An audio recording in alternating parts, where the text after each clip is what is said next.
Under colored light sources, or tonal washes in a painting, there are subtle color shifts happening on a figure. In this example, using Giannissaro's planes of the head, yellow highlights are turning orange in midtones around the bridge of the nose and between the eyebrows. The eye socket in the deepest shadow turns purple, and the jaw turns greenish-blue because it's receiving bounced light. Thus, a yellow light spectrum will turn purple because they are opposite each other on the color wheel. The way we perceive color will also be affected by the size, shape, and saturation of the color next to it, as well as how close the object is to the light source and the angle which it is facing or turning away from the light. Using this palette, we can achieve a broad range of color. The easiest way to mix is with the earth tones, because if we think of them in terms of value, then color is already established, since each tone shifts a certain way.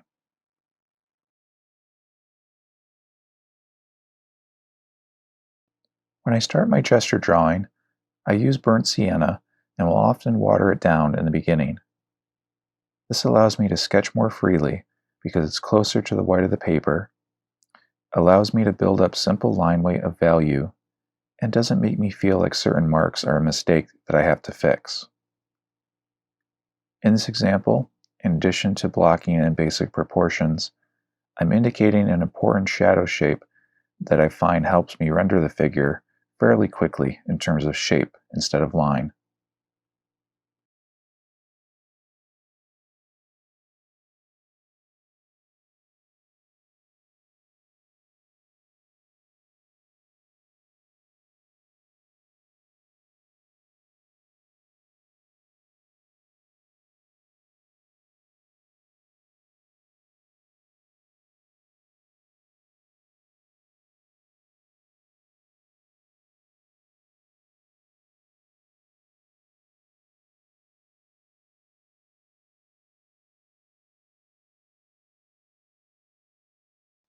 For the purposes of this demonstration, I'm going to add a light wash of Cadmium Yellow Medium and Burnt Sienna over the top of my drawing.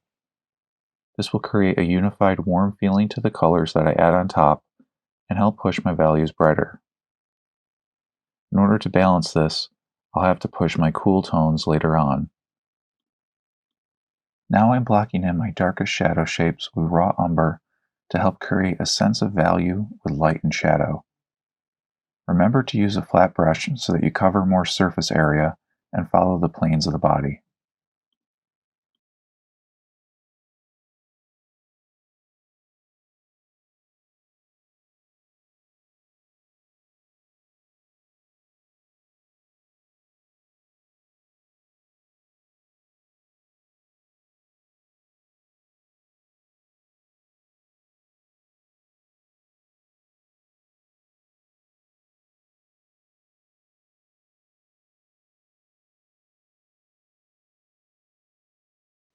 Next, I'll block in my brightest highlight shapes. Here I'm using Cadmium Red Light, Yellow Ochre, and White to begin. Since Cadmium Yellow Medium is already in the initial wash, I can add it sparingly. I start at the top where the figure catches the most direct warm light and work my way down. Remember that form shadows on the figure have soft edges.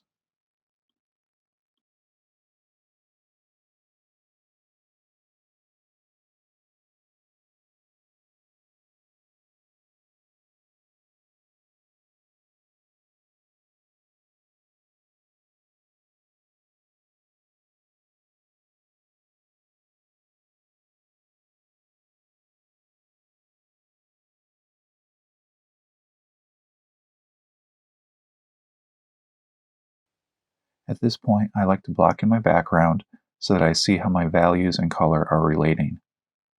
I'm starting with white and then adjusting accordingly.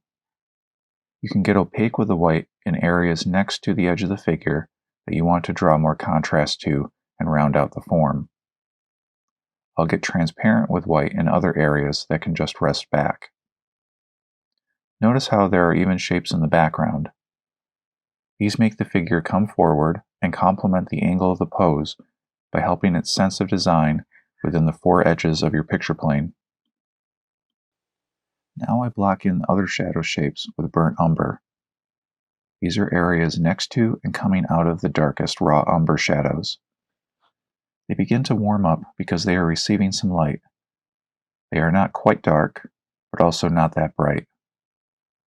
At this point, your figure should have a fairly even amount of value distribution and temperature, because the mid-tone fills in a lot of the work between your highlights and shadows.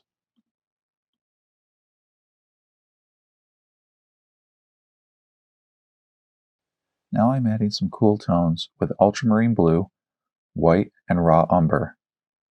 I start in the background and pull it over onto the edge of the figure. This helps tie the figure to its environment. I'm also mixing some warm cools with naphthol crimson and white.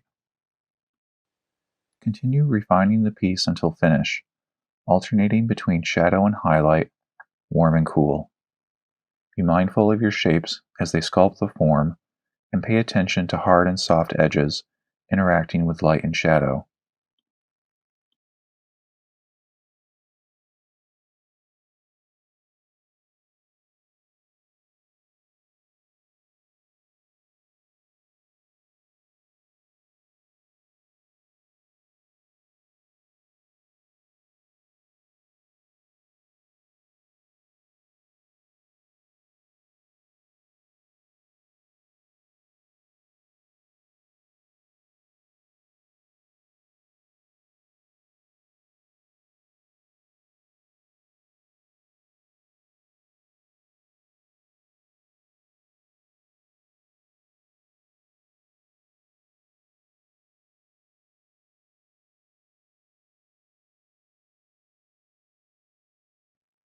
Under another warm light source, red will turn purple in midtones around the bridge of the nose and between the eyebrows.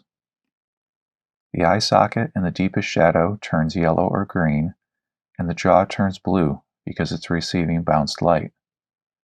Thus, a red spectrum will turn cool or green because they are opposite each other on the color wheel.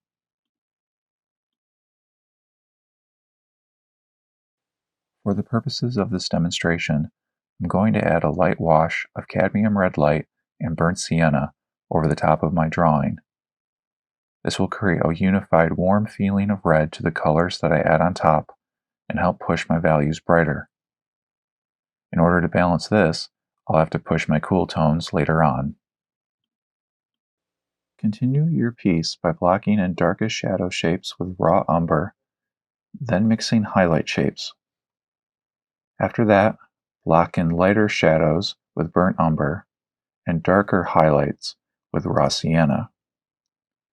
Slowly tint your earth tone values with color and push a cooler temperature range in the shadows. Then refine until finish.